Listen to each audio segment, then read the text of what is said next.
18 पद में यसरी बताइएको छ आदमलाई एक्लो रहनु उचित छैन। बीच में बहुत सारे देख लीजिए, परमेश्वर ने जितने जीव जंतुओं को बनाया था सब मेल फीमेल बनाया। जति पनि जनावर जीव जन्तुहरू बनाउनु भएको थियो सबै नर र नारी गरेर बनाउनु भएको थियो। जो पक्षियों में भी देख लीजिए, और नर और नारी मेल फीमेल को बनाया। मेल फिमेल गरेर नर र नारी गरेर बनाउनु भएको थियो, भाले पोथी गरेर बनाउनु भएको थियो। लेकिन यहाँ पर आदम के विषय में परमेश्वर ने सबसे पहला आदम को बनाया और तुरंत हवा को नहीं बनाया।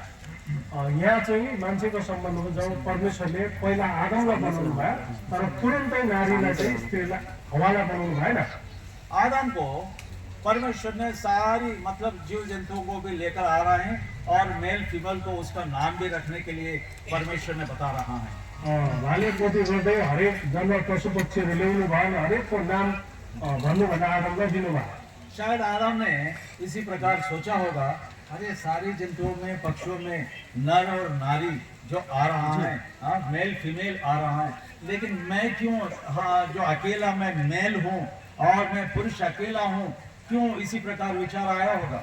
आदमले यसरी सोच्नु पनि सक्छ, जब आदमका स्त्री पुरुष भाले पोथी गर्दै जनावरहरू सबै ल्याइरहेको थियो त्यति बेला अरे सबै स्त्री पुरुष भाले पोथी गर्दैछ, म मात्रै यहाँनिर पुरुष मात्रै छु भन्ने पनि हुनसक्छ। क्यों परमेश्वर ने लेट किया? परमेश्वरले किन ढिलो गर्नुभयो त? मैं समझता हूँ परमेश्वर ने और आदम को मतलब फीमेल का, जिस प्रकार मतलब मैं जितना अकेला हूँ और मुझे कुछ चाहिए, ऐसा आदम का मन में कितना मतलब ऐसा विचार आने तक, सोचने तक परमेश्वर ने रुका है। आदमले यस्तो प्रकारको विचार आउनेसम्म अरे म मात्रै यहाँ पुरुष छु, म मात्रै एकजना छु भनेर यो विचारहरू आइरहने त्यो समयसम्म परमेश्वरले पर्खिरहनु भएको छ। इस संसार में देख लीजिए, जो भी चीज़ है हमारा मेरा ऐसा चीज़ हमको होना चाहिए। यो संसारमा हेर्नुहोस्, यो मेरो निम्ति हाम्रो निम्ति हुनुपर्छ भन्ने यस्तो विचार हुन्छ। क्योंकि हमारा जीवन में देख लीजिए, यहाँ पर पृथ्वी में अगर हमारा कुछ नहीं है, ये तो अकेला महसूस होती है। यो संसारमा यदि हामी एक्लै छौँ, हामीसँग केही कुरो पनि छैन भने हामीलाई एक्लोपनको अनुभव हुन्छ। देख लीजिए, ये चीज़ जब तक मतलब इसी प्रकार आदम नहीं सोचा था, नहीं महसूस नहीं किया था, तब तक परमेश्वर कुछ रुका है। जबसम्म आदमले यस कुराको अनुभवमा आएन तबसम्म परमेश्वरले पर्खिरहनु भएको छ। क्योंकि परमेश्वर ने मनुष्य को भी एक सोशल एनिमल जैसा मतलब संघ जीवी जैसा, समाजी जो जीवी जैसा परमेश्वर ने बनाया। परमेश्वरले आदमलाई एउटा सामाजिक एउटा मान्छेको रूपमा बनाउनु भयो। ये मनुष्य हमेशा अकेला रहना मनुष्य के लिए उचित नहीं है। मान्छेको लागि एक्लो रहनु उचित छैन सधैँ। अगर मनुष्य अकेला है, सच में वो पागल भी हो सकता है। एक्लै मान्छे बसिरहेको हुनसक्छ, त्यो मान्छे पगला पनि हुनसक्छ। अगर जितना भी जायदाद हो, प्रापर्टी हो और बहुत सारा अच्छी नौकरी हो, बहुत सारा सोना चांदी हो, फिर भी उनके लिए बहुत ही कम है। सोना चाँदी धन दौलत काफी छ, सबै प्रकारका कुराहरू छ, हुँदा पनि एक्लो छ भने हुँदैन। सारी जो प्रॉपर्टी, जो भी सोना चांदी, वो भी उनका ही है, फिर भी उनको ऐसा नहीं लगता है अरे इसमें और मतलब इसके द्वारा भी मुझे सब कुछ खुशी मिल रहा है, इसके द्वारा सब कुछ मैं भरपूर हूँ, ऐसा नहीं सोचता है। मान्छेमा सबै सुन चाँदी धन दौलत सबै हुँदा हुँदै पनि एक्लो छ भने मान्छेलाई त्यस कुरा तृप्ति दिन सक्दैन। इसलिए उसी प्रकार की परिस्थिति आने तक परमेश्वर ने रुका है और आदम का जीवन में भी विचार ले आने तक। त्यसकारणले गर्दा उसको त्यो अनुभवमा आउनुजेलसम्म, त्यो महसुस गरुन्जेलसम्म परमेश्वरले पर्खिरहनु। तभी तो बता रहे हैं परमेश्वर ने, आदम अकेला जो रहना, इसी प्रकार रहना अच्छा नहीं है उनके लिए। यसकारणले गर्दा परमेश्वरले भन्नुभयो आदमलाई एक्लो रहनु उचित छैन भनेर भन्नुभयो। यहाँ पर इसलिए 18 पद में लिखा हुआ है, I will make him a helper, मतलब मैं एक सहायक मैं उसके लिए मैं बनाऊंगा। यहाँ से लेखिन्छ तिनका निम्ति म तिमीसँग मेल खाने एउटा सहयोगी बनाउनेछु। एंड आल्सो और एक पद वहाँ पर लिखा हुआ है, कंपैरेबल टू हिम, मतलब जो उसके मतलब सब कुछ तुलना जैसा, मतलब एकदम बराबर जैसा और सहायक मैं बनाऊंगा। उसको लागि यस्तो सहयोग मिल्ने तुलना गरिने प्रकारको म बनाउने छु भन्नुभयो। और एक ट्रांसलेशन में इसी प्रकार लिखा हुआ है, इक्वलेंट इनइक्वालिटी। यस्तो प्रकारले अनुवादमा यसरी लेखिएको छ, बराबरको तुलनामा। इसी द हेल्पर मतलब सहायक और इक्वलेंट इनइक्वालिटी आल्सो। गुणस्तरमा पनि भनौँ भन्दाखेरि बराबर एउटै गुण एउटै शरीरमा भएको। भाई बहनों, ये सारी बातें जानने तक परमेश्वर ने रुका है। यो सबै कुरा जानुन्जेलसम्म परमेश्वरले पर्खिरहनु भएको। भाई बहनों, इस शादी के द्वारा परमेश्वर हमको एक देना चाहते हैं।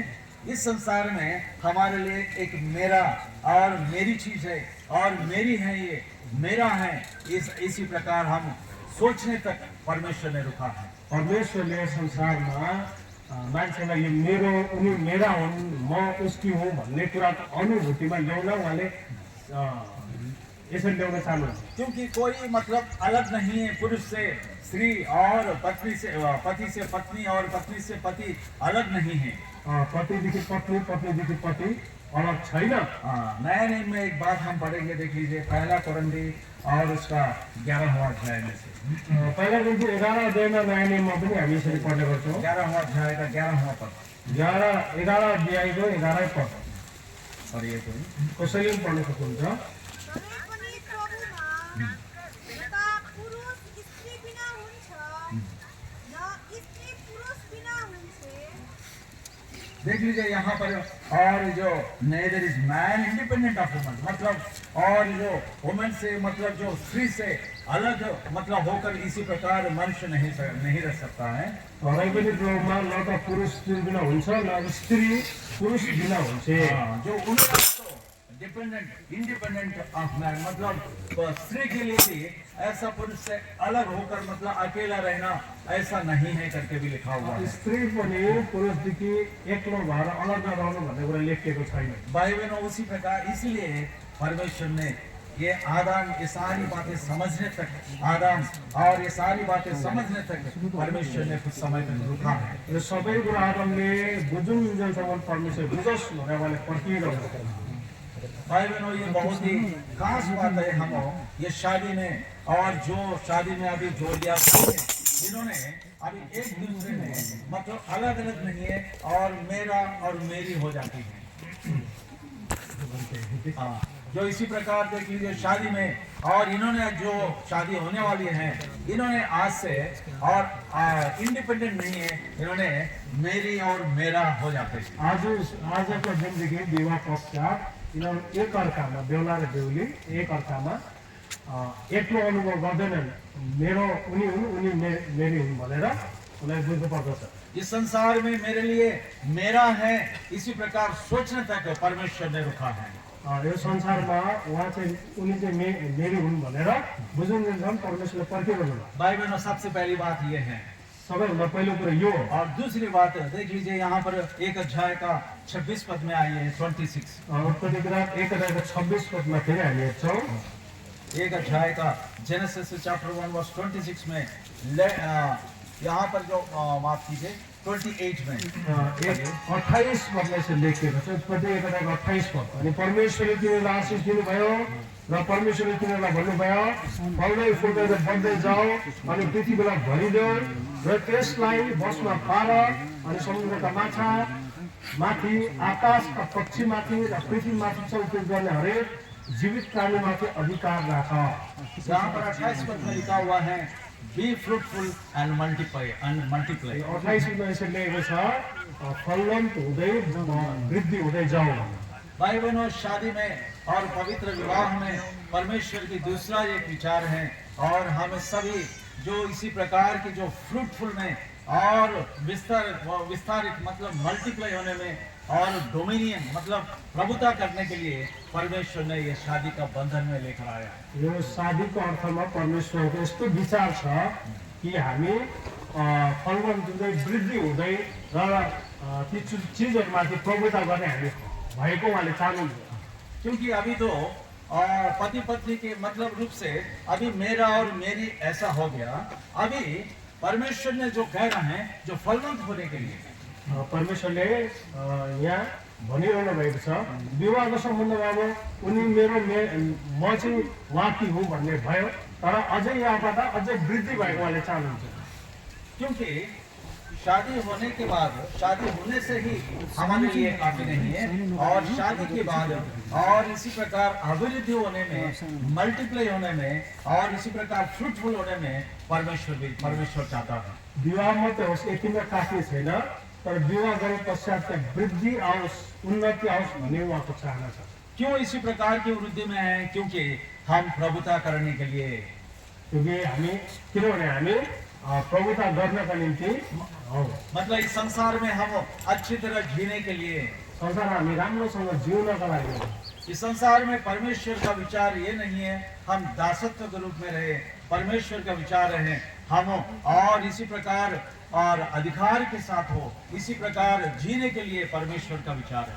संसारमा हामी दास जस्तो भएर जिउने होइन तर अधिकारसँग हामी जिएको परमेश्वरले चाहनुहुन्छ यस्तो विचार गर्नुहुन्छ आज से जो इनके जीवन में परमेश्वर ने एक प्रकार की वृद्धि लेकर आने के लिए और विस्तार रूप से और इसको जो वृद्धि लेकर आने के लिए परमेश्वर का विचार है। परमेश्वरको चाहना छ कि यो भाइ बहिनीको जीवनद्वारा एउटा वृद्धि यो विवाहको बादमा एउटा वृद्धि ल्याओस् भन्ने परमेश्वरको चाहना छ ये विवाह कितना जो आश्चर्य की बात है क्योंकि ये कोई भी मतलब इसी विवाह में कोई प्रकार के एक्सपीरियंस नहीं होता है, लेकिन एकदम फ्रेश से मतलब विवाह जो होता है और सारी बातों में बहुत ही मतलब नई बातें होती है इसमें। विवाहको विषयमा ये तो विवाह में और इसी प्रकार का कोई मतलब न्यू एक्सपीरियंस है, ये तो ओल्ड एक्सपीरियंस नहीं है। यो पुरानो अनुभव यसमा छैन तर एउटा नयाँ अनुभूति आगे गर्दैछ मतलब एक चीज एक बार कहने से हम एक प्रकार की मतलब नई रीति से शुरुआत है, नई रीति से ये काम शुरू है। अब यो विवाह पश्चात यहाँले एउटा नयाँ जीवन व्यतीत गर्दैछ नयाँ काम भइरहेछ यहाँले भाई बहनों ये फ्रूटफुलनेस में, ये मल्टीप्लाई में इसी प्रकार की सारी बातों को हम देख सकते हैं। फलवन्त हुने कुराको सम्बन्धमा वृद्धि हुने कुराको सम्बन्धमा हामी धेरै कुराहरू हामी हेर्न सक्छौँ और फिर बाद में 2 अध्याय का 21 पद में हम आएंगे। 2021 पदमा हामी फेरि आउँछौँ 21 और 23 पद में पढ़िए। 23 पद पढ़िए। 21 र 23 पद 21 नहीं 23 पद ही पढ़िए। 23 पद हामी पढ्दैछौँ अनि आदमले भने यो त मेरो हाडहरूको हाड र मेरो मासु हो ऊ नारी भनिनेछ किनभने ऊ नरबाट निकालिएको हो। यहाँ पर जो तीसरी बात है ये शादी में तीसरी बात बताया गया है और पुरुष ने और सब कुछ छोड़कर और स्त्री के साथ मतलब पत्नी के साथ और जोड़ दिया जाएगा और इन दोनों ने एक ही जो देह हो जाएंगे। यसको बादमा विवाहको बादमा यसरी बताइएको छ पुरुष स्त्रीसँग मिलिसक्यो उनीहरू दुई होइन अब एक भइसक्यो भन्ने कुराको अर्थ हुन्छ। देख लीजिए यहाँ पर जो बता रहे हैं परमेश्वर ने और परमेश्वर ने 24 में भी लिखा हुआ है and man shall leave his father and mother और इसके जो पति माँ को और पिताजी को और पुरुष ने छोड़ना पड़ता है। 24 पदमा यसरी लेखिएको छ यसै कारण मानिसले आफ्ना बाबुलाई र आफ्नो आमालाई छोड्ने छ र आफ्नो पत्नीसँग टाँसिने छ र तिनीहरू एउटै शरीर हुनेछन्। यहाँ पर एक बात है लीव मतलब छोड़ दिया जाए और फिर बाद में इसको फिर से ज्वाइन होना चाहिए। यहाँ पर एकतर्फ कसैलाई छोड्नु पर्नेछ अर्कोतिर सटिनु पर्ने जोडिनु पर्नेछ। देख लीजिए और ये जोड़ने के लिए मतलब क्लिंग और इसी प्रकार ज्वाइन होने के लिए सचमुच हम इसको छोड़ना पड़ता है। कसैसँग सम्मिलित हुन जोडिनको लागि कतै फेरि हामी छोड्नु पनि पर्नेछ। भाई बहनों छोड़ना बोलने से यहाँ पर पति और मम्मी डैडी को छोड़कर चले जाइए ऐसी बात भी नहीं है। यसको अर्थ यो होइन कि आमा बाबा हामी त्यागिदिउँ छोडिदिउँ भन्ने कुरा हुँदैन। क्योंकि बहुत सारे जो शादियों में देख लीजिए बहुत सारे शादी होने के बाद पति पत्नी के बीच में भी बहुत सारा मतलब उनके रिश्तेदार लोग भी आ जाते हैं। धेरैचोटि बिहा भए पश्चात पति पत्नीको बिचमा अरूले इन्टरफेयर गर्छन् बिचमा अरूले माझ्रा हाल्छन् गोलबाल हाल्छन्। परमेश्वर ऐसा नहीं चाहता। परमेश्वर यसको चाहनुहुन्न। देख लीजिए परमेश्वर ने उनको अच्छी तरह सबसे पहला समझने के लिए जो समय दिया है मतलब पति पत्नी जो अच्छी तरह आदम समझ लिया उसके बाद और हवा को जो बनाया परमेश्वरले आदमलाई सबै कुरो बुझ्नुभयो, बुझ्ने तुल्याउनु भयो, त्यसपछि मात्र हवालाई उहाँले सृष्टि गर्नु। और फिर उन दोनों को एक बना दिया और फिर बाद में इन दोनों को मल्टीप्लाई करने के लिए परमेश्वर ने कहा था। दुईजनालाई एक बनाउनु भयो, त्यसपछि वृद्धि गर्ने कुरा भन्नुभयो। और परमेश्वर ने अभी कह रहे हैं तुम इनको जो छोड़कर और दोनों एक जैसा जीवन बिताना है। अब तेस्रो कुरा यहाँ भन्दैछ, यता छोडेर तिम्रो दुईजना चाहिँ एकको एउटा जीवन जस्तो भएर जीवन बिताउनु पर्छ। क्योंकि परमेश्वर का उद्देश्य ये है और इन दोनों के बीच में परमेश्वर ही रहना चाहता है। परमेश्वरको यो उद्देश्य छ कि दुईजनाको बिचमा चाहिँ परमेश्वर रहन चाहनुहुन्छ। अगर परमेश्वर इनके बीच में नहीं आया बहुत सारे समस्या में हो अब जाए। यो दुईजना जो एक भएको छ उनीहरूको बिचमा परमेश्वर रहनु भएन भने धेरै समस्याहरू आउन सक्छ। कोई भी समस्या होने से तुरंत हम अपने घर वालों को फोन कर देते हैं। अब धेरैचोटि यस्तो हुन्छ कि समस्या हस्बेन्ड वाइफको पति पत्नीको बिचमा भएपछि अनि घरको मान्छेलाई भन्दै थाल्छ। जो समस्या कुछ नहीं होता है यहाँ पर हम फोन करने के द्वारा बहुत बड़ी समस्या हो जाती है। समस्या त हस्बेन्ड वाइफ पति पत्नीको बिचमा केही पनि थिएन, तर घरमा रिश्तेदारलाई पोल लगाएको कारणले गर्दा त्यो कुरा फेरि ठुलो भएर जान्छ। यहाँ का समस्या को अगर बाहर ले जाने से समस्या बहुत बड़ी हो जाती है। पति पत्नीको बिचको समस्यालाई बाहिर लाने बित्तिकै त्यो ठुलो भइहाल्छ समस्या। ये बात हम अच्छी तरह समझना है। यो कुरालाई चाहिँ हामीले राम्रोसँग बुझ्नुपर्छ। कभी कभी कुछ लोग ऐसा भी कहता है अरे पति पत्नी के बीच में जो भी लड़ाई है ना भाई, जो भी मिसअंडरस्टैंडिंग है हम दूर रहने से अच्छा है। कसैले यसरी पनि भन्ने गर्दछ, पति पत्नीको बिचको जो लडाइँ छ यो कुरा चाहिँ हामी टाढो बसेकै राम्रो हुन्छ भन्ने भन्ने गर्छ। क्योंकि और 2 दिन ऐसा लगता है तीसरा दिन इन्होंने मिल जाते हैं भाई। 2 दिन यस्तो लाग्छ उनीहरू निकै गोलमाल भए जस्तो, तर तेस्रो दिन उनीहरू मजा पनि मिलेर हेरिरहेको तीसरे दिन हम उल्लू बनेंगे। छ। बिचमा बाटो भएर आउने मान्छे उल्लु भइरहेको छ। पहले तो 2 दिन लड़ाई में हम इनके साथ, हम ये पत्नी के साथ और पति के साथ, हमारी बेटी है हमारी बेटा है, लड़ाई लड़ लिया। अभी तीसरा दिन इन्होंने जो लड़ लिया इन्होंने उल्लू हो जाएंगे। पञ्चायत भएर बुढाबुढीको झगडा मिलाउनुलाई अघि सरेर जान्छ, लास्टमा दुईजना मिलेर हिँड्छ अनि पञ्चायत मिलाउने मान्छे उल्लु हुन्छ। क्योंकि भाई बहनों इन दोनों के बीच में परमेश्वर ही आना, परमेश्वर खुद ही आना चाहता है। परमेश्वर यसै कारणले गर्दा उनीहरूको बिचमा चाहिँ परमेश्वर आफै आउन चाहनुहुन्छ। इसलिए किसी व्यक्ति को जगह नहीं है। यसै कारण पति पत्नीको बिचमा अरू कसैको जग्गा छैन परमेश्वरको सिवाय। गलती से भी आप पति पत्नी के बीच में मत आना, गल्तीसँग भुलले पनि तपाईँ पति पत्नीको बिचमा भित्र नपस्नु। क्योंकि परमेश्वर कहता है और ये परिवार मेरी है। किनभने परमेश्वरले भन्नुहुन्छ यो परिवार चाहिँ मेरो हो। भाई बहनों कितने महत्व, कितनी अच्छी बात है। परमेश्वर कितनी अच्छी तरह जो पति पत्नी के बारे में सोच रहा है। परमेश्वरले पति पत्नीको विषयमा कति राम्रो प्रकारले सोच्नु भएको छ। सबसे पहले आराम को सोचने के लिए दिया, सबैभन्दा पहिला आदमले यस कुरा सोच्न दिनुभयो, फिर बाद में तो और दोनों को कहने लगा और वृद्धि होने के लिए दुईजनालाई त्यहाँदेखि परमेश्वरले भन्नुभयो वृद्धि हुनुपर्छ भनेर भन्नुभयो। जो अभी तीसरी बात परमेश्वर ये सोच रहे हैं मैं उनके बीच में जाऊंगा। तेस्रो कुरा उहाँले भन्दै हुनुहुन्छ उनीहरूको बिचमा म जान्छु। इसी प्रकार ये मैरिज की जो व्यवस्था में अगर परमेश्वर काम किया, सच में ये जो शादी है बहुत ही मतलब अद्भुत शादी हो जाती है। विवाहको सम्बन्धमा जब परमेश्वरले काम गर्नु साँच्चै नै यो एकदमै अचम्मको अद्भुत कुरा छ। कितनी अच्छी बात है। यहाँ पर जो देख लीजिए शादी, this is not a contract between the 2 persons। यो यति मात्र होइन, दुईजनाको बिचको सम्पर्क मात्रै होइन, this is the sacred covenant between 3।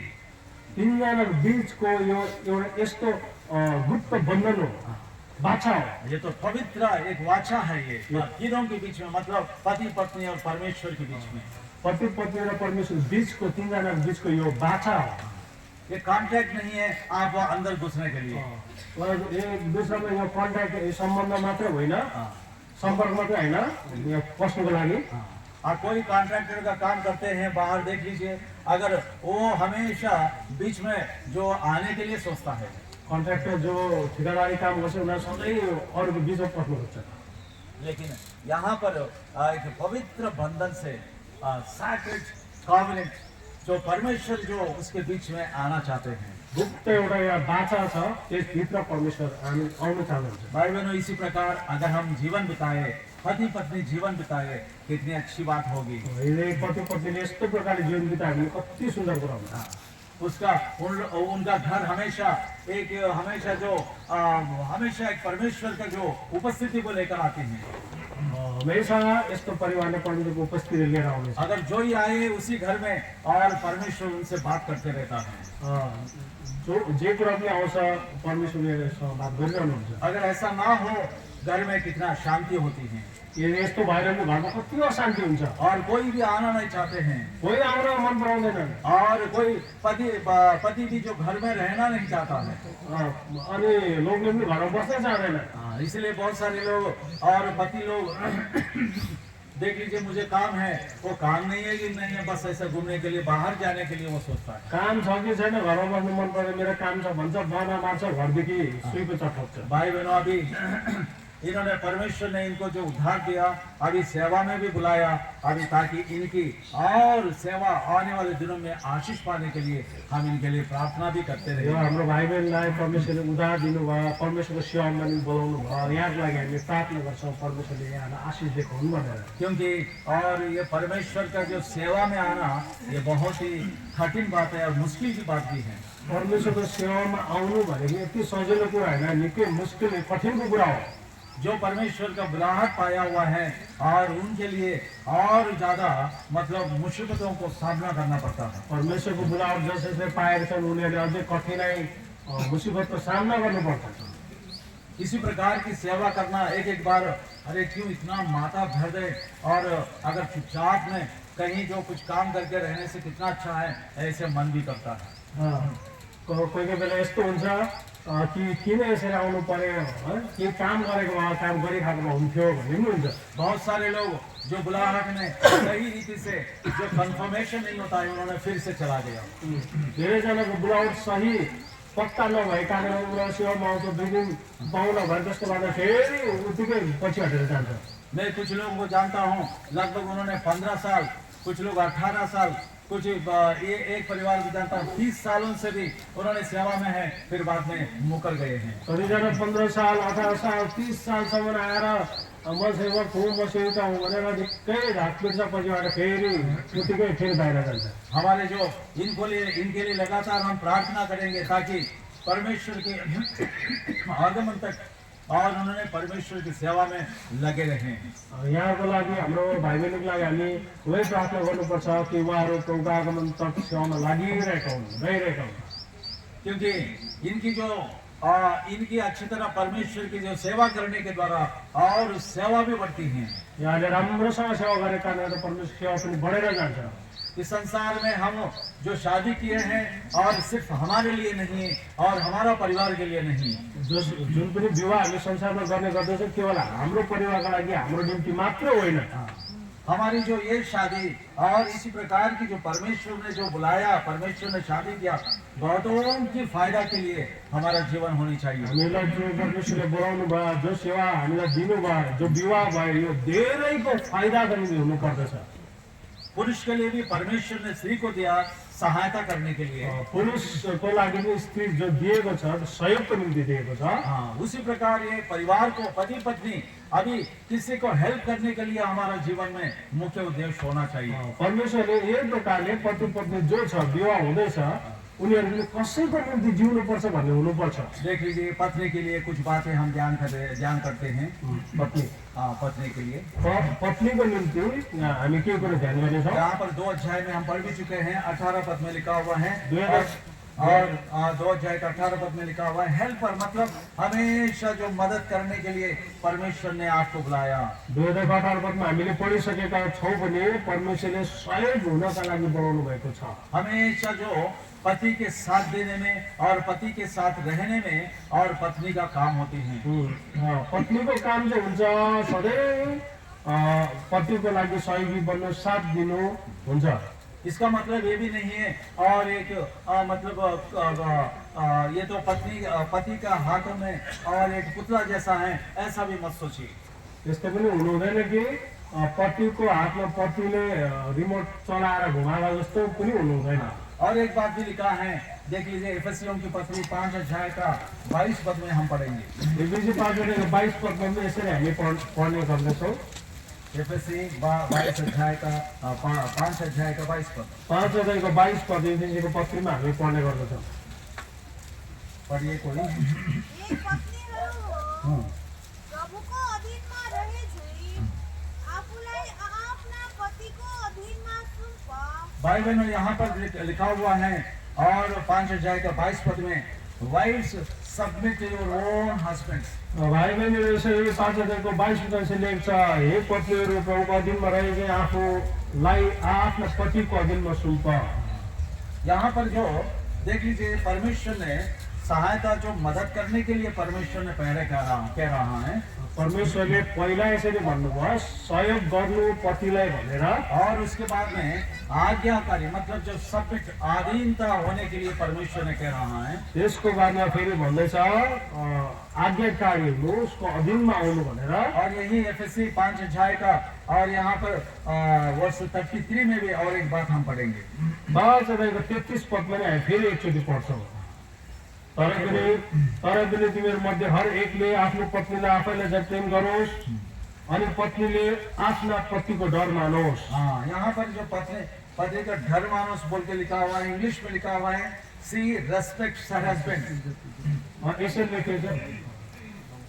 यसरी लेखिएको छ, उसले पत्नीले आफ्नो लोग्नेलाई आदर गरोस् भनेर। हाँ, यहाँ पर जो देख लीजिए, सहायता करने के लिए पहले कह रहा है, पहिला यसरी लेखिएको छ, सहायता गर्नु भनेर पहिला लेखियो। और अधीनता में रहने के लिए परमेश्वर ने कह रहा है। त्यसको बादमा अधीनतामा आउनु भनेर लेख्नु भयो। और तीसरी बात परमेश्वर कह रहा है, जो आदर देने के लिए। तेस्रो कुरा यहाँ लेख्दैछ कि पतिलाई आदर गर्नु भनेर। सबमिट बोलने से यहाँ पर ग्रीक ट्रांसलेशन में लिखा है, second position in the house. अधीनमा हुनु भन्ने कुरा ग्रीक भाषाको अनुवादमा चाहिँ दोस्रो उसको दर्जा। Second position in the house, घरमा दोस्रो दर्जा चाहिँ उसको। इसका मतलब है फर्स्ट पोजीशन पति है, और ये तो बहुत ही सब कुछ करने के लिए दिया गया अनुमति, ऐसा भी मत सोचिए। पहिलो पोजिसन चाहिँ पहिलो दर्जा चाहिँ पतिको रहेछ, हुकुमत, त्यसपछि सबै उसको भनेर यसो पनि नसोच्नुहोस्। पति पत्नी दोनों इसी प्रकार मिलकर जो सारी बात करनी है। सबै कुराहरूको सम्बन्धमा पति पत्नी मिलेर बात गर्नुपर्छ। लेकिन जो डिसीजन, मतलब आखिरी जो भी डिसीजन है, पति करने के लिए आप दे दीजिए। अन्तिममा जो निर्णय गर्छ, यो कुरो चाहिँ पतिलाई निर्णय गर्न दिनुहोस्। पति निर्णय करने के द्वारा जो वहाँ पर अच्छी बात होती है। पतिले जब यो डिसाइड गर्नु, निर्णय गर्नुहुन्छ, त्यो चाहिँ राम्रो कुरा ठहरिन्छ। कुछ घरों में देखते हैं और सब कुछ, और पत्नी लोग ही सब कुछ करते रहते हैं। एउटा घरमा हामीले देख्छौँ कि पत्नीले नै घुमा गर्छ। मतलब कुछ ऐसा भी कहते हैं, हमारा पति अब बिल्कुल कुछ नहीं पढ़ा है, कुछ शराब ये जो पीने वाला नहीं है, इसलिए मैं ये सब कुछ कर रही हूँ। कतिले यसो सोच्छ कि मेरो बुढा पढेको पनि छैन, त्यसले के खालि यसरी खट्टु खाएर हिँडे गर्छ, मैले नै सब कुछ गर्नुपर्छ भनेर चलाउँछ। अगर देख लीजिए, कोई पिएकर है, नहीं तो सही रूप से पढ़ा लिखा नहीं है, फिर भी दोनों आपस में बात करके आप सारी बातें समझा सकते हैं। कति त्यो लोग्नेहरू पढा लेखा हुँदैनन् र पनि सबै कुरो सरसल्लाह सहित तपाईँले सम्झाउन सक्नुहुन्छ। ऐसा यहाँ पर कोई बड़ा और छोटा की बात नहीं है। और इसी प्रकार के जो और नियम में चलने के द्वारा आशीष हम पाते हैं। को ठुलो को सानो भन्ने कुराहरू हुँदैन, तर परमेश्वरको नियम बमोजिम चल्दाखेरि परमेश्वर आशीष दिनुहुन्छ। क्योंकि परमेश्वर ने पति को जो यही जो दिया है, सब कुछ भार उठाने के लिए परमेश्वर ने पति को जो ये जिम्मेदारी दिया है। परमेश्वरले लोग्नेलाई यो अधिकार, यो जिम्मेवारी दिनुभएको छ सबै भार उठाउनलाई। घर का काम, घर का जो भी रिस्पांसिबिलिटी है, देख लीजिए सिस्टर से जो पत्नी लोग जो अच्छी तरह उसको संभालते हैं। घरको जो पनि जिम्मेदारी कामहरू छ त्यो सबै पत्नीले सम्हाल्छ। तो उसी प्रकार परमेश्वर ने और पुरुष और स्त्री को बनाया, इसलिए ये इसी प्रकार काम करना है। पुरुष र स्त्री जस्तो जस्तो प्रकारले सृष्टि गर्नुभयो, जहाँ राख्नुपर्छ त्यही अनुसार नै गर्नुपर्छ। जो ये पुरुष है भाई, ये तो अधिकार कर रहे हैं, ऐसा जो स्त्री मत सोचे। यसरी स्त्रीले सोच्नु हुँदैन, अरे यो पुरुष हो, यसले सबै अधिकार गर्दैछ भनेर सोच्नु हुँदैन। जब पुरुष ऐसा ना सोचे, हमेशा जो और बच्चों को पैदा स्त्री ही करती है करके मत सोचिए। यस्तो प्रकारले पुरुषले सोच्नु हुँदैन कि हरेक बच्चाहरू चाहिँ फेरि स्त्रीले मात्रै पैदा गर्छ भनेर। क्योंकि परमेश्वर ने स्त्रियों को जो इसी प्रकार बच्चा पैदा करने के लिए परमेश्वर अनुग्रह दिया, पुरुषों को इसी प्रकार कुछ करने के लिए अधिकार दिया है। स्त्रीलाई यसरी बच्चा पैदा गर्ने त्यो अधिकार दिनुभएको छ, पुरुषलाई त्यही प्रकारको दिन्छ। कुछ एक भाई ने कह रहा था, अरे पुराना नियम में सभी लड़का लोग ही पैदा करते थे। कति एकजना भाइले भन्दै थियो पुरानो नियममा खालि केटाहरू मात्रै खालि छोरा मान्छेहरू जन्मेको कुराहरू छ त। अरे कैसे भाई, पुराने नियम में कैसे पुरुष लोग जब बच्चा को जन्म देते हैं? अनि यो कसरी हुनसक्छ पुरुषले बच्चा पैदा गर्छ? हाँ, ले बाइबल में लिखा है, देख लीजिए, अब्राहम ने इसहाक को पैदा किया और इसहाक ने याकूब को पैदा किया। बाइबलमा यसो लेख्छ अब्राहमले इसहाकलाई जन्माए, इसहाकले याकुबलाई जन्माए।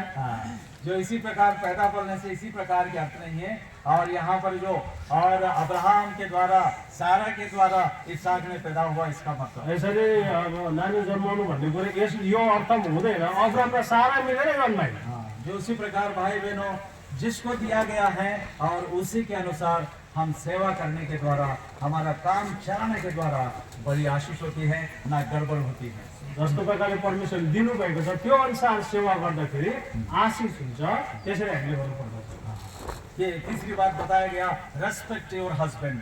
तेस्रो कुरा बताइएको छ आफ्नो लोग्नेलाई आदर गर।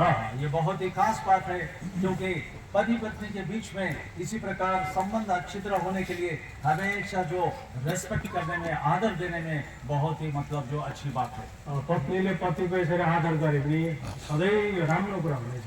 जितना काम बाहर होने से भी, अंदर होने से भी, जितना थकावट होने से भी पति को जो रेस्पेक्ट, जो आदर देना है, जो आज्ञाकारी होना चाहिए, ये सारी बातें हम होनी चाहिए। भित्रको काम होस् बाहिरको काम होस्, पत्नीले आफ्नो लोग्नेलाई आदर दिइरहन्छ भने सबै कुरो मिलेर जान्छ, सबै कुरो राम्रो हुन्छ। हमारा बहन करुणा और हमारा बहन दीमा आने वाले दिनों में बहुत इतना काम हम ही करना पड़ रहे हैं, और इसी प्रकार और कुछ प्रकार के आदर की नहीं होने से और पतियों को जो आदर नहीं देने से बहुत ही जो और उचित बात नहीं होती है। बहिनी करुणा र भीमाले यसरी सोच्यो सबै कुरा हामीले गर्नुपर्छ भने यसरी सोचेर आफ्नो पतिलाई आदर गरेन भने हुँदैन त्यो। हस्बैंड के बारे में भी एक बात लिखा हुआ है, आइए इफिसियन की पत्री 5 अध्याय में पढ़ेंगे। पतिहरूको विषय पनि यसरी लेखेको छ, एफिसी 5 अध्यायमा हामीले पढ्छौँ। 5 अध्याय का 28 पद। 5 अध्यायको 28 पदमा यसै कारण पतिहरूले आफ्ना पत्नीलाई आफ्नै शरीरहरूलाई झै प्रेम गर्नुपर्छ। जसले आफ्नो पत्नीलाई प्रेम गर्दछ उसले आफैलाई प्रेम गर्दछ।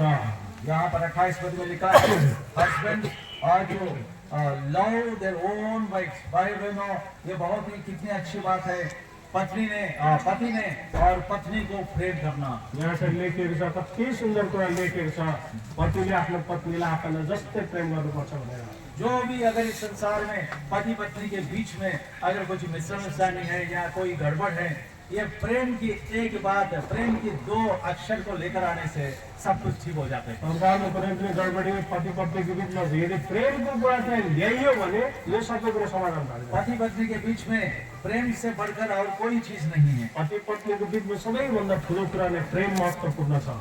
भाई बहन, इसी प्रकार की प्रेम के द्वारा और पत्नी को जो प्रेम करने के द्वारा और ज्यादा जो आशीष, मतलब दोनों के बीच में बड़ी समझौता सारी बातों में मिलकर होती है। सबै कुरोको सम्झौता सठिक प्रकारले हुनेछ यदि पतिले पत्नीलाई प्रेम गर्छ, पत्नीले पतिलाई आदर गर्छ भने। भाई बहनों, इसी प्रकार अगर प्रेम हम करने के द्वारा और सच में हमेशा परिवार में बड़ी खुशी हो जाती है। यस्तो प्रकारको प्रेमलाई कायम गर्दा हमेशा त्यो घर खुसी रहन सक्दछ। और उसके बाद प्रेम करना और उसके बाद आदर भी करना है। आइए पहला पत्र 3 अध्याय में पढ़ेंगे। पहिला पत्र 3 अध्यायमा पनि हामी यसरी पढ्ने गर्दछौँ। पढ़ लीजिए 3 अध्याय का 7 पद में पढ़िए। पहिला पत्र 3 अध्यायको 7 पद पनि पढिदिनुहोस् त। यही प्रकारले हे पतिहरू हो, पत्नीलाई कमजोर पात्र सम्झी साथै जीवनका अनुग्रहका साझा हकवालाहरू सम्झी उनीहरूलाई आदर गर्दै बुद्धिमान साथ उनीहरूसँग बस, तिमीहरूका प्रार्थनाहरू नरोकिएका हुन्। यहाँ पर जो लिखा गया है और पतियों के लिए एक बात यहाँ पर लिखा गया है, dwell with them with understanding। सबसे पहले यहाँ पर लिखा हुआ है अंडरस्टैंडिंग, मतलब और बुद्धि के द्वारा उसके साथ जीवन बिताने के लिए और सोचते रहिए। यहाँ यसरी लेखित छ, एक प्रकारले पतिहरू पत्नीलाई कमजोर पात्र सम्झी साथै जीवनको अनुग्रहका साझा हकदारहरू सम्झी उनीहरूलाई आदर गर्दै बुद्धिमानी साथ उनीहरूसँग बस, र तिमीहरूका प्रार्थहरू नरोकिएका हुन्। बुद्धिमान के साथ और दूसरी बात यहाँ पर आदर की बात भी लिखा हुआ है। बुद्धिमानको साथमा अनि आदरको कुरा पनि लेखिएको छ। भाई बहनों, आप देख लीजिए, पति और पत्नी को जो प्रेम करने के द्वारा, हेर्नुहोस् भाइ बहिनीहरू, पत्नीले पतिलाई आदर गरेको द्वारा, और फिर बाद में तो पति और पत्नी को आदर करने के द्वारा, पत्नीले पतिलाई आदर गरेको द्वारा, और फिर बाद में पति और पति अंडरस्टैंडिंग के साथ और पत्नी के साथ जीवन बिताने के द्वारा, पतिले पत्नीसँग बुद्धिमानीसँग जीवन बिताएको कारणले गर्दा, और इन दोनों का जीवन में जो ग्रेस ऑफ लाइफ मतलब परमेश्वर का अनुग्रह जो हमारे जीवन में दिया है वो भरपूर हो जाते हैं। जो अनुग्रहको जो जीवन छ, जीवनको अनुग्रह जस्तो त्यो कुरामा भरपूर हुँदै जानेछ। यहाँ पर हम ध्यान देने की बात है, अगर अंडरस्टैंडिंग के साथ, हॉनर के साथ जीवन नहीं बिताने से परमेश्वर का ग्रेस को भी हम नहीं पा सकते हैं। अनुग्रह र बुद्धिमानीसँग चलेन भने हामीले परमेश्वरको अनुग्रहको उपभोग गर्न पनि सक्दैनौँ। परमेश्वर का अनुग्रह होने के द्वारा, और फिर बाद में क्या होता है, that your prayers may not be hindered, मतलब प्रार्थना में भी कोई प्रकार की रुकावट नहीं होती। परमेश्वरको अनुग्रह भयो भने चाहिँ प्रार्थनामा पनि रुकावट हुँदैन। प्रार्थना के बारे में क्यों बताया बोलने से, प्रार्थनाको विषयमा किन बतायो भन्दाखेरि, अगर प्रार्थना में तुम्हारा रुकावट हो गया, तुम्हारा मसीह का जीवन भी समाप्त हो जाता है। प्रार्थनाको जीवनले रोकियो भने क्रिस्चियन जीवनकै समाप्ति भयो। खास करके यहाँ पर जो अभी होने वाली पति पत्नी, इनके जीवन में और इसी प्रकार की प्रार्थना का रुकावट ना आए। होने वाला जो पति पत्नी जो छ, उनीहरूको जीवनमा पनि यो प्रार्थना चाहिँ नरोकिएको होस्। क्योंकि इनकी प्रार्थना में इसी प्रकार की रुकावट आई, समझो इनकी सेवा भी रुक जाती है। यदि हस्बैंड वाइफ पति पत्नीको जीवनमा प्रार्थना रोकियो भने चाहिँ सेवा पनि सकियो। फेरि ये बहुत ही खास बात है, क्योंकि हमारी सेवा में कोई प्रकार की हिंड्रेंस और कोई प्रकार की मतलब तो वहाँ पर रुकावट ना आने के लिए हम हमेशा बड़ी बुद्धिमानी के साथ जीवन बिताना है। हाम्रो सेवामा कुनै यस्तो बाधा बन्धन नहुनका लागि चाहिँ हाम्रो प्रार्थना रोकिनु भएन। ऐसा मत सोचिए, अरे स्त्री तो और हमारा मिसेस तो बहुत ही कमजोर है, इसलिए मैं बहुत अंडरस्टैंडिंग के साथ रहता हूँ, ऐसा भी मत सोचिए। यसरी पनि नसोच्नु होला, मेरो स्त्री त मेरो पत्नी त कमजोर छ, यसकारण म बुद्धिमानसँग चल्नु पर्यो भनेर। कई चीजों में और पत्नी लोग काफी मतलब तगड़ा होते हैं। कतिहरू कुरामा पत्नीहरू धेरै नै मजबुत हुन्छ। ऐसा मजबूत हो जाता है, आपको उलट पुलट भी कर देते हैं। कति स्वास्नी व्यक्ति भयङ्कर हुन्छ कि लोग्नेहरूलाई उल्टा सीधा मारेर तल माथि बनाइन्छ। नींद से अगर चैन के साथ सोने के लिए भी अच्छी तरह मतलब उन्होंने जानता है, और बेचैन के साथ रहने के लिए भी उन्होंने हमसे कर देता है। चैनसँग जीवन बिताउन पनि दिनेछन्, बेचैनी पनि बनाइदिन्छन्। आपको खाना भी देते हैं और भूखा भी रखते हैं। तपाईँलाई भोकै पनि राख्न सक्छ, भरपेट पनि राख्न सक्छ। है तो आपको जिस प्रकार का मतलब मन में भी चोट लगा सकते हैं और शरीर में भी चोट लगा सकते हैं इन्होंने। शरीर मन दुवै ठाउँमा चोट लाग्नु सक्छ। इसलिए इन्होंने कमजोर है बोल के मत सोचिए। स्त्रीलाई कमजोर नसोच्नु होला नि। आपका शरीर के रूप से देखने से और पतियों के शिष्य से थोड़ा कमजोर होता है। यसो शरीर हिसाबले बिल्लोमा स्वास्नीहरू कमजोर हुन्छ जस्तो देखिन्छ। लेकिन जो हमारे बुद्धि के अनुसार देखने से और उन्होंने भी हमसे कोई कमती नहीं है। बुद्धि के हिसाबले हेर्नु हो भने चाहिँ हामीभन्दा कोही कम्ती छैन नि फेरि उनीहरू। इस संसार में भी और देख लीजिए, और जो फीमेल और इन्होंने स्त्रियों ने जो पुरुषों के साथ इतना एकदम कंपटीशन में लड़ते रहते हैं इस संसार में। यो संसारमा पनि हामीले हेऱ्यौँ भने स्त्रीहरू पुरुषहरूसँग धेरै धेरै प्रतिद्वन्द उनीहरूले गर्दा प्रतिद्वन्दित छन्। आजकल कोई चीज में और सिस्टर्स लोग कम है और पुरुष बहुत ही ज्यादा है, ऐसा भी मतलब हर एक फील्ड में ऐसा समझने के लिए भी नहीं हो पा रहा है। हरेक क्षेत्रमा यसरी भन्न पनि मिलेको छैन, स्त्रीहरू पुरुषहरूभन्दा कमजोर छ भनेर भन्न मिलेको छैन। भाई बहनों, लेकिन परमेश्वर का वचन बता रहे हैं, और इन्होंने जो कमजोरी है और जिस प्रकार की कमजोरी है आप जानते हैं, उसी के विषय में आप उनके साथ अंडरस्टैंडिंग के साथ जीवन बिताए। जुन पनि कमजोरीहरू स्त्रीमा पाइरहेछ त्यस सम्बन्धमा बुद्धिमानीसँग चल्नुपर्छ भन्ने कुरा हो। आप दोनों के बीच में अंडरस्टैंडिंग के द्वारा ये कमजोरता और कमजोर जो भी कमी रहती है वो मतलब जो उसमें भर्ती की जाती है और ज्यादा परमेश्वर अनुग्रह देता है। समझदार भएको कारणले गर्दा तपाईँ दुईजनाको बिचमा जो कमजोरी छ त्यस कुरामा परमेश्वरले अनुग्रह दिनुहुन्छ। इसी प्रकार जीवन बिताने के द्वारा और सच में और फैमिलीज में कितने जो खुशी हो जाते हैं। यस प्रकारले जीवन बिताउँदाखेरि परिवारमा कति राम्रो सुखद कुरा हुन्छ। जो आखिरी में इनके जो सेवा करने के लिए भी इनका सामने जो जिम्मेदारी है, इसलिए उसके बारे में भी एक बात हम बताएंगे। यो भाइ बहिनीहरूलाई जो सेवा गर्ने जिम्मेदार पनि छ, यस सम्बन्धमा केही कुरा भन्न चाहन्छु। जो इन्होंने अभी शादी हो रही है और इनका जीवन में इनका मन में भी ऐसा होनी चाहिए, ये सिर्फ और सर्विस मतलब करने के लिए सर्विस माइंडेड फैमिली, मतलब हमेशा जो कुछ सेवा करने के लिए ऐसा विचार आना चाहिए इनको। यो भाइ बहिनीको मनमा यस्तो विचार मात्रै आइरहनुपर्छ, हामी चाहिँ सेवा गर्नेहरू, हामीले सेवा गरिरहनुपर्छ भन्ने विचार मात्रै आइरहन्छ। अगर एक बात में कहने से चर्च सेंटर्ड हाउस जैसा रहना चाहिए, चर्च सेंटर्ड हाउस जैसा रहना चाहिए। यस्तो प्रकारको परिवार, यस्तो घर हुनुपर्छ कि मण्डली केन्द्रित जो उनका घर जहाँ कहीं उन्होंने जाए वहाँ पर एक चर्च जैसा बने, जहाँ पनि यहाँहरू जान्छन् त्यहाँनिर एउटा मण्डली कलिसिया खडा हो, वहाँ पर लोगों को इकट्ठा करें, त्यहाँनिर मानिसहरूलाई जम्मा गरेको हुनु, जो वहाँ पर जिस प्रकार की समस्या में हो वहाँ पर कुछ सेवा करने के लिए मन में ऐसा विचार आए। जस्तो पनि भए पनि त्यस ठाउँमा उनीहरू बिचमा सेवा गर्ने विचारहरू आएको हुन्छ। रोमियो की पत्री 16 अध्याय में हम पढ़ेंगे, रोमनीको पत्री 16 अध्यायमा हामी पढ्छौँ। और हमारा भाई कौन जो जोएल पढ़ेगा, पढ़ लीजिए वर्ष 3 और 4 पढ़ लीजिए, 3 और 4 पद पढ़ लीजिए। 16 अध्यायको 3 र 4 पद हाम्रो जोएल भाइले पढ्नुहुनेछ। 16 अध्यायको 3 र 4 पद, रोमी 16 अध्यायको 3 र 4 पद। जोएल और जो हमारा बहन करुणा दोनों पढ़िए।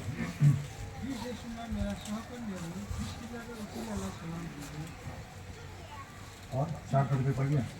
जसले मेरो प्राणका निम्ति आफ्नो गर्दन दिएका छन्, जसले मेरो मात्र धन्यवाद दिँदैन तर सबै अन्य जातिहरूका मण्डलीको निम्ति दिन्छन्। यहाँ पर देख लीजिए, और प्रिस्किला और अक्विला यहाँ पर उन्होंने ऐसा जो रिस्क लिया था उसके जीवन की मतलब खतरे में डाल दिया था ताकि परमेश्वर की जो सेवा करने के लिए। एउटा परिवार छ जसको नाम प्रिस्किला र अक्विला हो, उनीहरूले आफ्नो जीवनलाई जुन जोखिममा हालेर रिस्क उठाएर उनीहरूले परमेश्वर सेवा पुरा गर्दैछन्। और उसके बाद अभी पढ़ लीजिए, हमारा भाई टाइटस और हमारा बहन बीमा पढ़ेगी, और यही जो 16 अध्याय का 5 पद पढ़ लीजिए। भाइ टाइटस बहिनी हिमालय पनि पढ्नुहुनेछ, 16 अध्यायको 5 पद। यही प्रकारले उनीहरूको घरमा भएको मण्डलीलाई पनि सलाम भनिदेऊ। मेरा प्रिय इपैनेतुसलाई पनि सलाम, जो ख्रिस्टका निम्ति अखैयाका प्रथम फल हुन्। यहाँ पर पहला लाइन में लिखा हुआ है, like us greet the church that is in their house, उसके घर में जो मंडली है उसी को जो, और यहाँ पर जो ग्रीटिंग्स दे रहा है। उनीहरूको घरमा गएको मण्डलीलाई उनीहरूले अभिवादन जनाइरहेका छन्। भाई बहनों देख लीजिए, जहाँ कहीं जाए, घर में हो या कहीं जिस जगह में जहाँ कहीं हो, अक्विला प्रिस्किला जैसा, और घर में हमारी सेवा, हमारा सारा काम परमेश्वर के लिए, मनुष्य के लिए हमारी सारी सेवा होनी चाहिए। हामी जहाँ पनि जान्छौँ, जहाँ पनि नछौँ, अरूको निम्ति हाम्रो सेवा हुनुपर्दछ। जहाँ कहीं जाए यही विचार में रहना चाहिए, किस प्रकार से मैं सेवा करनी है। जहाँ पनि हामी जाउँ, कुन प्रकारले हामी सेवा गर्ने हो, कसरी सेवा पुऱ्याउने हो भन्ने कुरा हुनुपर्छ। कभी भी ऐसा मत सोचिए मैं तो सुख शांति से जीवन बिताना चाहती हूँ, ये इतना सारा रेस्पॉन्सिबिलिटी, इतना सारा जो जिम्मेदारी है मैं नहीं ले सकती हूँ, ऐसा मत सोचिए। यत्रो भारी म बोक्न सक्दिनँ, म त सुखसँग बस्न चाहन्छु भनेर हुँदैन नि। भाई बहनों, इसी प्रकार के काम हम करने के द्वारा परमेश्वर के आशीष होते हैं। यस प्रकारले जिम्मेवारी उठाएर हामी हिँड्यौँ भने चाहिँ परमेश्वरले आशीष दिनुहुन्छ। और तुम्हारे जो सेवा के द्वारा बहुत सारे लोगों को, इससे पहले उत्पत्ति 1 अध्याय में हम सुन चुके हैं, बहुत ही मतलब फ्रूटफुल, बहुत ही मतलब मल्टीप्लाई होना चाहिए। उत्पत्ति किताबमा हामीले सुनिसक्यौँ, एकदमै वृद्धि हुनुपर्छ, फलवान बन्नुपर्छ भन्ने कुरा।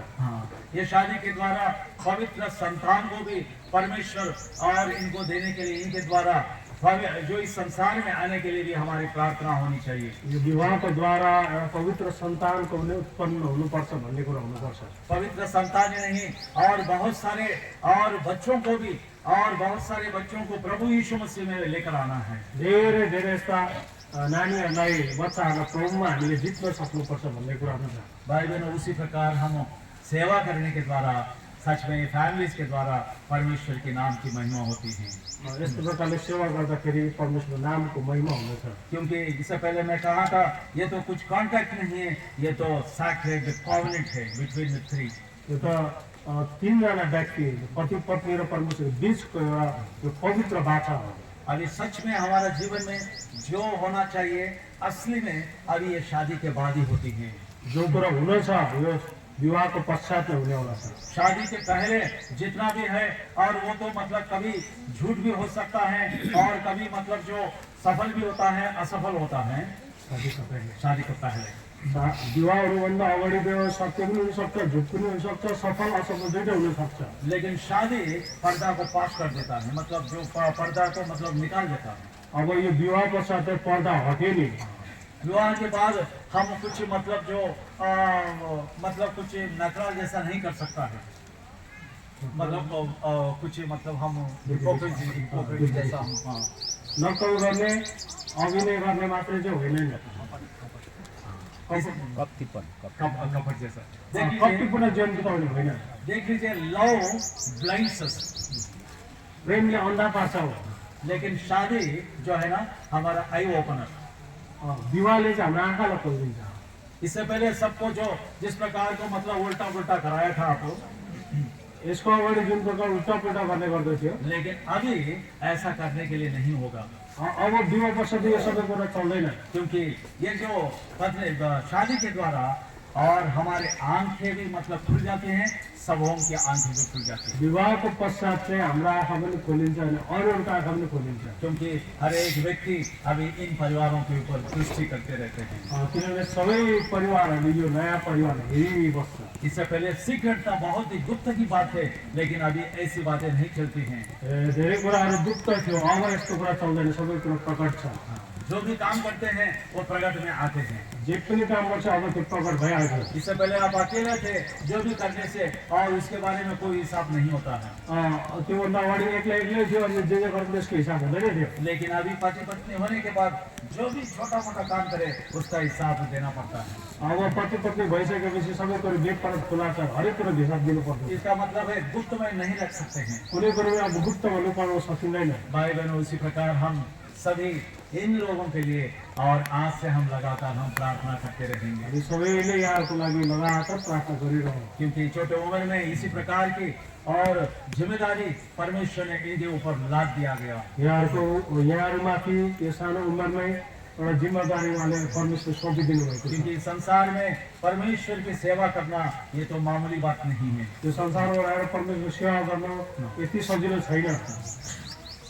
अभी हमारा देश में भी यहाँ पर नेपाल में थोड़ा सा मतलब सही है, इंडिया के अंदर अभी सेवा करना भी एक चुनौती की बात है। अहिले इन्डियामा पनि कतिवटा ठाउँमा परमेश्वर सेवा गर्नु चुनौतीपूर्ण कुरा छ। यहाँ पर नेपाल में इतना सारा विरोध का मतलब नहीं है शायद नेपालमा यति विरोध छैन होला, लेकिन अभी इंडिया में बहुत प्रकार के जो विरोधता आ रही है। इंडिया भारतवर्षमा कति प्रकारका विरोध आइरहेको छ। लेकिन विरोध आने से भी, अगर विरोध यहाँ पर नहीं आने से भी, लेकिन सेवा में जो बाधा और जो तकलीफ होते हैं वो तो सचमुच होते रहते हैं। विरोध भए पनि नभए पनि सेवामा जो दुःख दर्द छ, असुविधाहरू छ, त्यो हुने नै भइ नै रहन्छ। इसलिए भाई बहनों, और इनके लिए आज से हम लगातार प्रार्थना भी हम करेंगे। त्यस कारण भाइ बहिनीहरू यहाँहरूको लागि हामीले आजदेखि लगातार प्रार्थना गरिदियौँ। आइए अभी जो इन्होंने प्रतिज्ञा की, जो प्रतिज्ञा जो करने की जो समय है और उसके बाद और आगे बढ़े प्रति गर्ने जो समय छ त्यसपछि अगाडि हामी मान्दैछौँ, प्रार्थना करेंगे।